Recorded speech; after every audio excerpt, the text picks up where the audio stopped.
All right, welcome to the deep dive. We're diving into Derek Sivers' Hell Yeah or No, What's Worth Doing Today. You sent us some pretty interesting excerpts from this book.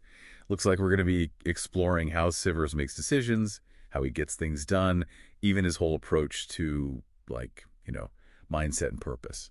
Yeah, it's pretty cool, right? I mean, it's like a direct window into his thinking, It's Yeah. not some perfectly polished book or anything. More like, getting to peek into his personal journal and articles. The range of topics is pretty wild. Yeah. So Yeah. before we get too far, let's just lay it all out. Okay. We're talking about Hell Yeah or No, What's Worth Doing by Derek Sivers. Our mission today is to go through all these excerpts you sent and pull out the really valuable stuff for you so you can Right. put it to use. This book, we understand it's basically a bunch of his journal entries and articles from Mm. over the years. So Yeah, exactly. It's more raw and unfiltered than a typical book. right, right. Less like, him lecturing us and more like us sort of eavesdropping on his thought processes. It makes it a lot more personal, I think. Yeah, absolutely. And a lot more practical. So, should we start with this whole hell yeah or no thing? I mean, that's kind of the core of the book, right? Yeah, let's start there. That phrase really grabs you. So the basic idea, right, is that a lot of us are doing way too much stuff that we're, not really that excited about. Just kind of stuff. Fills up our calendars and leaves us feeling well drained. Right. It's like we're spreading ourselves too thin, committing to things we don't truly care about. Right, exactly. So Sievers, he's proposing this radical idea. If something doesn't get you to say, hell yeah, immediately, then it's a no, like a firm no. No hesitation. Makes you think about all the times you've said yes out of obligation or fear of missing out. What if you applied that filter more rigorously? Right. I mean, think about how much time and energy that would free up if you only said yes to the things that really light you up. Yeah. And it's not just about time management either. It's about aligning your actions with your values, Right. right? So you're spending your energy on what truly matters to you. Exactly. And it forces you to be more decisive. No more wishy-washy maybes. It's a clear, conscious choice. Either it's a hell yeah or it's a no. No middle ground. And this kind of leads right into another really big idea he talks about, identity. He poses this thought experiment. Imagine money and attention were no longer things you needed to worry about. What would you stop doing? Interesting. It's like stripping away those external motivators, What activities are you only doing because you feel like you have to? And then after that, what's left? What would you do just because you truly wanted to? Yeah, like what really lights you up when you don't have to worry about those external pressures? That's a powerful way to think about uncovering your true motivations. Like, what are your intrinsic drivers? Totally. And it's not necessarily about quitting your job or anything drastic like that. It's more about noticing those subtle things you might be doing out of habit or obligation that aren't actually fulfilling. And then, maybe making some adjustments. And speaking of adjustments, he talks about this tension between having a local focus versus a global focus, like how much energy you put into your immediate community versus creating things for a wider audience. Right. He actually talks about his own experiences living in different places like Woodstock, Portland, and Singapore, and how his focus shifted depending on where he was. So in Woodstock, he was super involved in his local community, like volunteering and teaching and stuff. But then when he moved to Portland, he felt pulled to create things for a broader audience, like starting his company CD Baby, and then Singapore, totally different vibe again. Right, right. What's interesting is he doesn't say one is better than the other. It's more about being aware of the trade-off. A local focus might give you strong connections and a sense of belonging, but, your reach is limited. Global focus might have a bigger impact, but you might feel less rooted in a community. Right.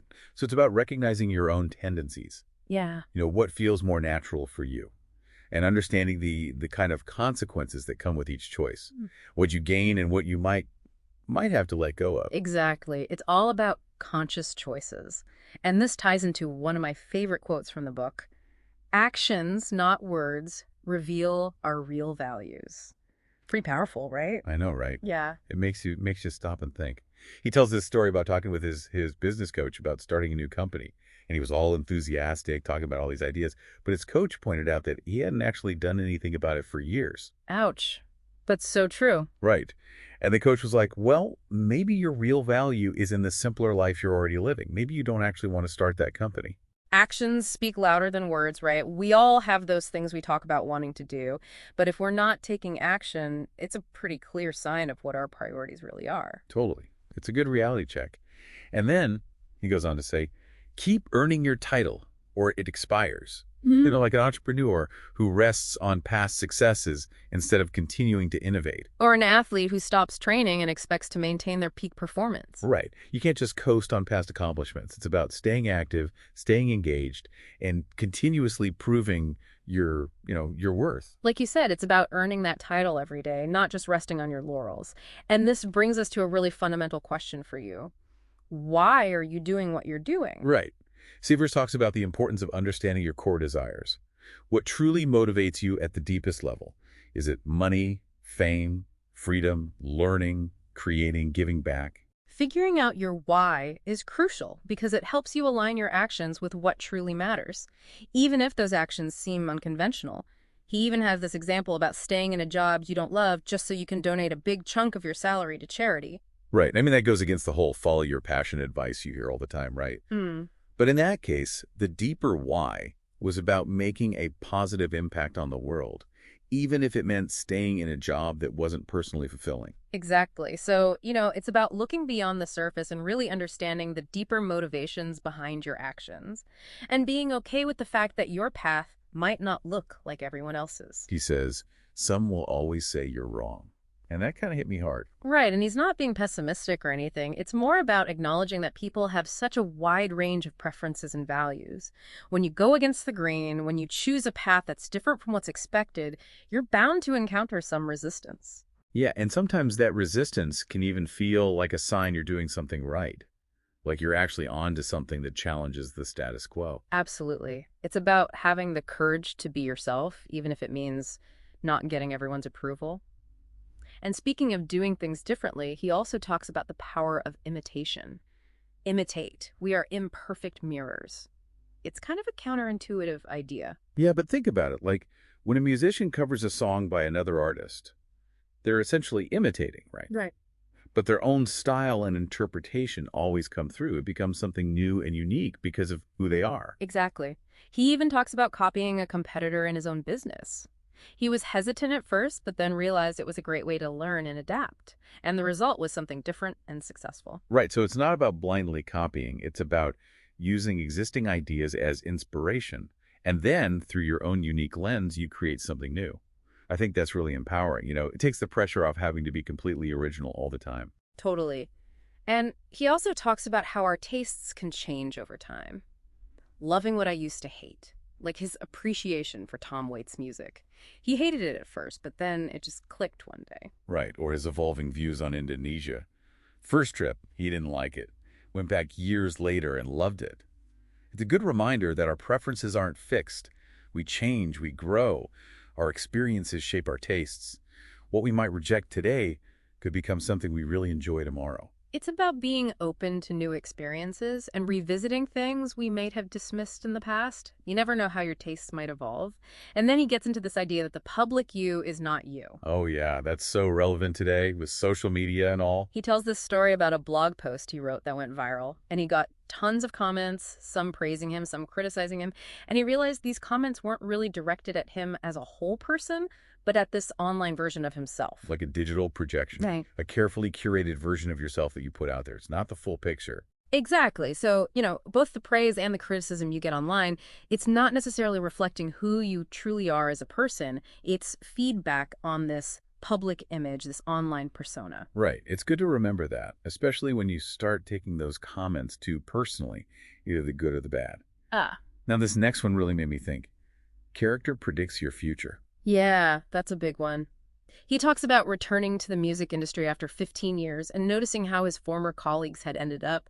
The ones who were always disciplined and hardworking were doing well. The ones who were less consistent, well, they were struggling. It's like your character, your habits, your values, they all kind of create a trajectory for your life. It's not about destiny or anything, but it's about those consistent choices you make over time. Exactly. And those choices, they build your character, and ultimately that character shapes your future. Now, here's an analogy I really love. Fish don't know they're in water. He's talking about culture. Right. Like how we're often unaware of the cultural norms and values that shape our thinking and behavior. We're so immersed in them that they become invisible. He uses the example of his time in Singapore, how the entrepreneurial culture there was so different from what he was used to in the US. Or even something as simple as adult children living with their parents. In some cultures, it's completely normal. In others, it's seen as unusual. Yeah, I mean, think about how normal it is for us to be constantly connected to our phones, right? But someone from a culture without that level of technology might find it strange or even unsettling. Makes you wonder, what are the water things in our own lives that we don't even notice? Absolutely. It's a great exercise in perspective taking. Now let's dive into another interesting concept, being present focused or future focused. Right. He talks about how some people are naturally more drawn to immediate gratification and sensory experiences, while others are all about long-term goals and planning. Exactly. And it's not about one being better than the other. It's just about understanding your own tendencies and realizing that both mindsets have their strengths and weaknesses. Like a present-focused person might be really spontaneous and fun-loving. They're all about enjoying the moment. But they might struggle with saving for retirement or sticking to a long-term plan. Right. And a future focused person might be super disciplined and ambitious, but maybe they have a hard time relaxing and enjoying simple pleasures. The key is finding a balance. He also says our time focus can be influenced by our environment. Like if you're surrounded by people who are really impulsive, you might become more present-focused. Or if you're in a really competitive field, you might become more future-oriented. It's fascinating, isn't it, how our surroundings can shape our thinking without us even realizing it? And then he ends this whole section on identity with a really empowering thought. Small actions change your self-identity. Yeah, it's like you don't have to make massive changes overnight. It's about taking those small steps that align with the person you want to become. Exactly, like volunteering at a local charity or taking a course to learn a new skill. Those small actions can start to shift how you see yourself. And then those shifts in self-perception can lead to bigger changes in your behavior and your life. It's like a snowball effect. So now, let's move on to saying no. This is another big theme in the book, right? And he starts by going back to that core principle. If you're not feeling hell yeah, then say no. It's like a filter for your life. You're consciously choosing to say no to anything that doesn't truly excite you, and by doing that, you're creating space for the things that really matter. Right, and it's not just about saying no to new opportunities. It's also about saying no to things you're already committed to, but that are no longer serving you. He talks about saying no to everything else when you have a primary goal. He uses the example of author Stephen Pressfield, who completely isolated himself to finish his first book. No distractions, no social events, no nothing. Just pure focus on that one goal. Wow, that's extreme. But I get it. It's about prioritizing your most important goal and saying no to anything that could derail you, even if it's something you enjoy. And it's not just about productivity either. He also talks about this idea that art is useless and so am I. And by useless, he means engaging in activities purely for the joy of it, without any expectation of external reward or validation. Right, like when he talks about learning Italian just for fun, or playing music again after years of focusing on his business. It's about doing things just for yourself, for the pure enjoyment of it. Exactly. It's about rediscovering that childlike sense of play and creativity without any pressure to be productive or successful. Now, here's another interesting thing about him. He describes himself as a very slow thinker. Yeah, and in a world that values quick thinking and instant responses, that's pretty refreshing. He talks about how he needs time to process information and form his opinions. He's not afraid to take his time to think things through. He even prepares for interviews days in advance, writing down all his thoughts and ideas. So it's like he's challenging this whole go with your gut mentality. Yeah. Sometimes the best answers come from careful consideration and reflection, not just from your initial reaction. Absolutely. And he has this great analogy about motivation. Tilting my mirror. He's talking about this stressful drive he took in the mountains. He was getting frustrated by all the cars behind him, tailgating and stuff. Yeah, I hate when that happens. Right. So he decided to tilt his rear view mirror up so he couldn't see the cars anymore. And instantly his stress level dropped.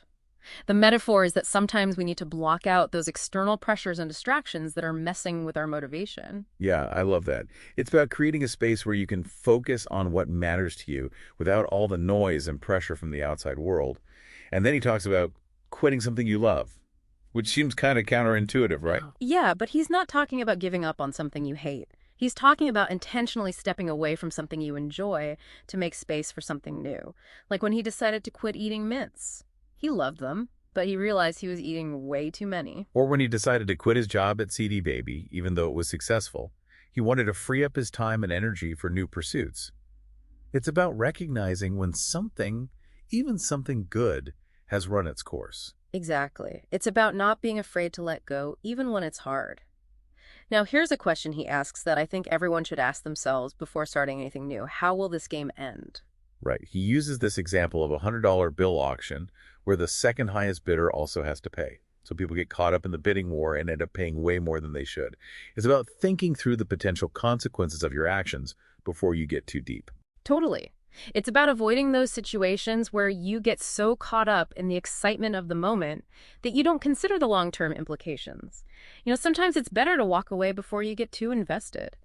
Now, he describes himself as a solitary socialite. What do you think he means by that? Well, he talks about spending hours alone each day, but also being really active online, answering tons of emails and engaging with people on social media. It's like he's a recluse who's also incredibly connected. Right. It's an interesting paradox, isn't it? And it kind of reflects how our definition of social is changing in the digital age. You can be physically alone, but still have a rich social life online. It's a good reminder that there are different ways to connect with people, and that you don't necessarily have to be physically present to build meaningful relationships. Now, he gives 5 steps for getting out of a bad state of mind, and I think these are super useful. Oh, yeah, those are gold. The steps are: assess the present moment, observe your emotions before acting, raise your standards, focus on your goals, and take action. It's basically a framework for regaining control when you're feeling down or overwhelmed. Right. It's about shifting your perspective from your thoughts and emotions to the concrete reality of your situation, and then taking small, achievable steps to move forward. Like if you're feeling anxious, instead of dwelling on those feelings, you might focus on your breath, on your physical sensations, grounding yourself in the present moment. It's about separating your mental state from your physical reality and taking action to shift that mental state. All right, now let's shift gears and talk about making things happen. He starts off strong with, there's no speed limit. Yeah, he tells this amazing story about Kimo Williams, this musician who taught him 2 years' worth of music theory in just a few lessons. And the takeaway is that the conventional pace of learning is often arbitrary. We can achieve things much faster than we think if we set high expectations and really focus our efforts. Totally. He's challenging us to question those self-imposed limitations we put on ourselves. We often think things take a certain amount of time because that's what we've been told. But what if we threw out those assumptions and really pushed ourselves? Right. And it's not just about learning either. It's about achieving anything we set our minds to. Like he talks about this time he cycled the same route at full intensity versus at a relaxed pace, and his times were almost identical.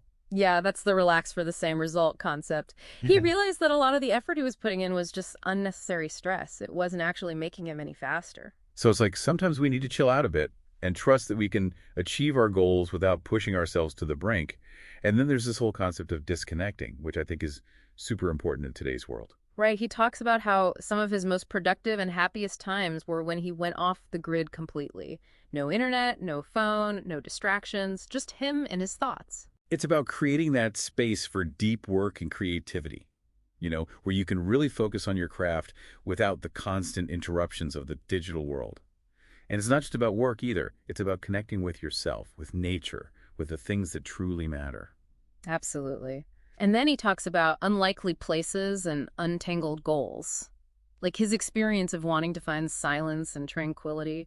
He thought a Trappist monastery would be the perfect place, but it ended up being too structured for him. Right. And then he found this almost empty luxury hotel, and it was exactly what he needed.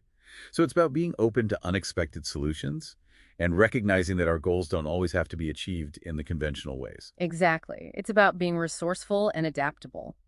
And sometimes the best solutions come from thinking outside the box.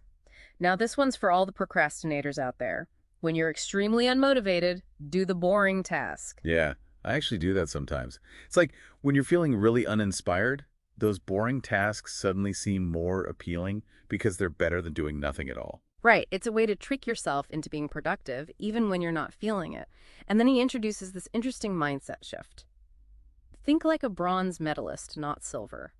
I love this one. It's about focusing on gratitude instead of envy. The silver medalist is often disappointed because they're so close to gold, but the bronze medalist is usually thrilled just to be on the podium. Exactly. It's about shifting your perspective from what you lack to what you have, and appreciating your accomplishments even if they're not the absolute best. And then he asks this question. Imagining lots of tedious steps, or one fun step. He's talking about how our perception of difficulty can influence our enjoyment. If we think about a task as a series of boring steps, we're less likely to want to do it. But if we can frame it as one big, enjoyable experience, it becomes more appealing. It's a great way to reframe tasks that you might be dreading. And he also has this great procrastination hack: change end to or. He uses the example of his exercise routine. He had all these conditions that had to be met before he would go for a run. Like, it had to be sunny and cool, and he had to have at least an hour free. Right, so he changed those ands to ors. So he could go for a run if it was sunny or cool, or if he had 30 minutes free. It made it so much easier to get started because he didn't have to wait for all the perfect conditions to align. It's such a simple shift, but it can make a big difference. And then he reminds us that there are always more than two options when making a decision.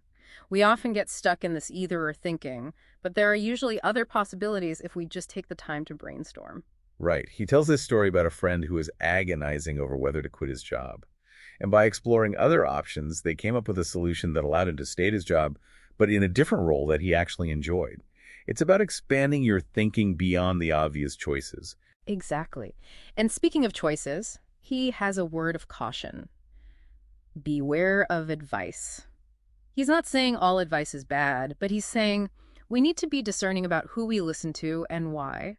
He uses this funny analogy of someone taking a selfie when asked to take your picture. Right. It's like their advice is more about them than it is about you. They're projecting their own experiences and biases onto your situation. He also talks about the switch strategies concept, like how our approach to work and life needs to evolve as we progress through different stages. He outlines this progression from saying yes to many things early on to focusing intensely on the most rewarding opportunities and then eventually learning to say no more often. It's about adapting your strategy as your circumstances change. Right. There's no one-size-fits-all approach. You have to be willing to adjust your tactics as you go. Yeah. And finally, he warns us not to be a donkey. He's referencing that classic story of Buridan's donkey who starves to death because he can't decide between two equally appealing piles of hay. The message is that we need to make a choice and commit to it, even if it's not perfect. Right. It's about avoiding that paralysis of indecision and trusting that you can always course correct later if needed. Okay, let's move on to the final section. Changing perspective. And he starts off with a pretty radical idea. I assume I'm below average. It's a way to combat our natural tendency to overestimate our abilities. He's intentionally choosing to assume he's not as good as he thinks he is, which forces him to stay humble and keep learning. It's about adopting a beginner's mindset, always being open to new information and perspectives. And then there's this counterintuitive idea that everything is my fault. It's not about blaming yourself for everything, but about taking responsibility for your own experience. Instead of feeling like a victim of circumstance, you choose to see how your own choices and actions have contributed to your current situation. Right, and by doing that, you empower yourself to make changes. You're no longer at the mercy of external forces. You're in control. And then he says, simply, I love being wrong. He's embracing the fact that being wrong is an opportunity for growth and learning.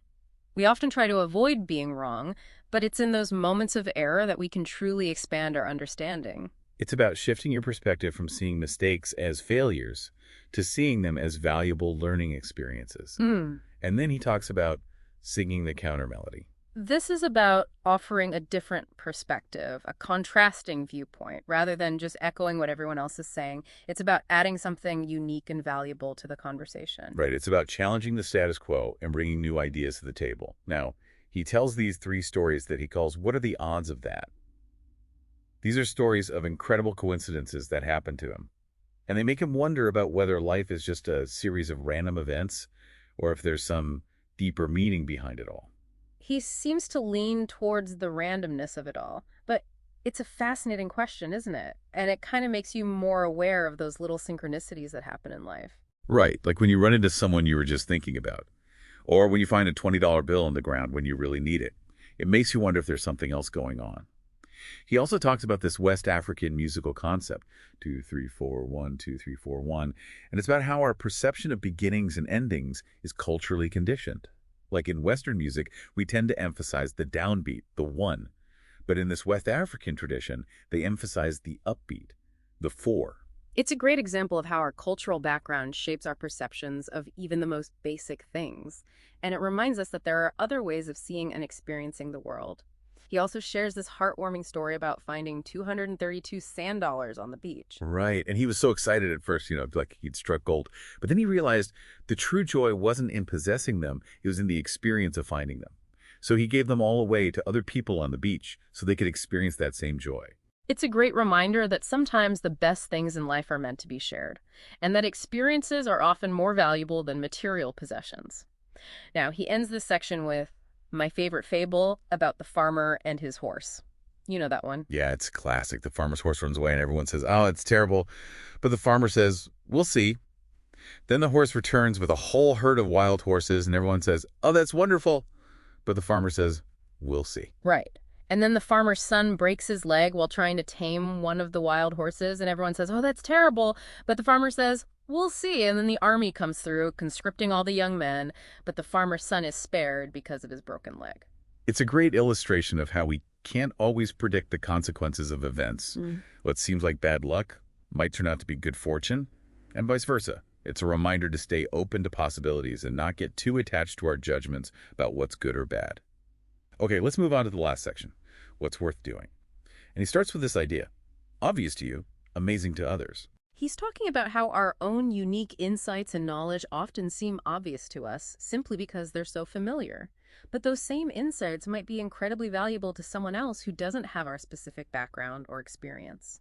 Right, it's about recognizing that what we take for granted might be groundbreaking for someone else. Yeah, And being willing to share our knowledge even if it seems simple or basic to us. exactly. Now, he has this framework he calls happy, smart, and useful that he uses to make important life decisions. So he's basically saying that any major decision should be evaluated based on those three criteria.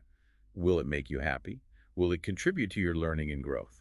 And will it benefit others? Right. It's about finding the sweet spot at the intersection of those three elements. And he cautions against pursuing things that are only good for one or two of those criteria, like a job that makes you a lot of money but makes you miserable, or a hobby that's fun but doesn't really teach you anything new. It's about making choices that are good for you on multiple levels. And then he gives some practical advice on how to do what you love and make good money. His suggestion is to find a job that provides financial stability but isn't necessarily your passion, and then pursue your true passion on the side without the pressure of having to make money from it. Right. So you're basically hedging your bets. You have a reliable income stream, but you're also giving yourself the space to explore your creative side without having to compromise your financial security. And he also suggests asking yourself this question: what do you hate not doing?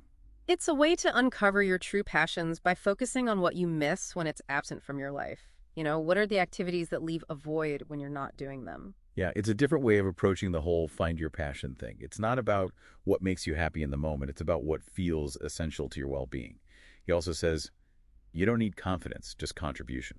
He realized this after selling his company and feeling a bit lost. He thought he needed to find his confidence again, but then he realized it was more about finding ways to be useful, to contribute his skills and knowledge to something meaningful. So it's about shifting the focus from internal feelings of confidence to external actions of service and contribution. And then there's this great analogy of let pedestrians define the walkways. It's about embracing uncertainty and allowing the natural flow of events to guide your decisions.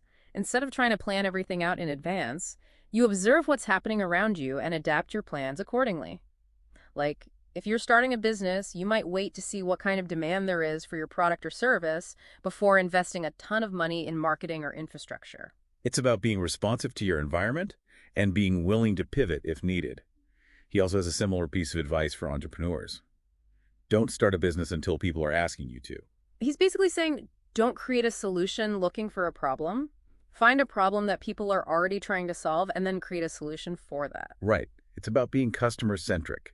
Make sure there's a real need for your product or service before you invest a lot of time and energy in it. And then he talks about parenting in a really interesting way. He says a lot of the things we do as parents are actually beneficial for us too. Like when we encourage our kids to read, we're also expanding our own reading horizons. Or when we play with them, we're reconnecting with our own sense of playfulness. It's a great reminder that parenting can be a journey of mutual growth and discovery. Now, he ends this whole section with a really powerful story in, okay, Milt, I'll start writing again. It's about this friend of his who suddenly died. And it was a real wake-up call for him. It made him realize how precious time is and how important it is to do the things you love without delay. It's a reminder to not take life for granted and to pursue your dreams now while you have the chance. All right, we're in the home stretch now. Last section, fixing faulty thinking. And he starts by talking about the importance of unlearning. He's basically saying that our beliefs and habits can become outdated or even harmful if we cling to them too tightly. We need to be willing to let go of old ways of thinking that no longer serve us. It's like cleaning out your mental closet, getting rid of those old beliefs and habits that are cluttering up your mind and preventing you from growing. And then he talks about the power of subtraction. Subtract. We often think about adding things to our lives to improve.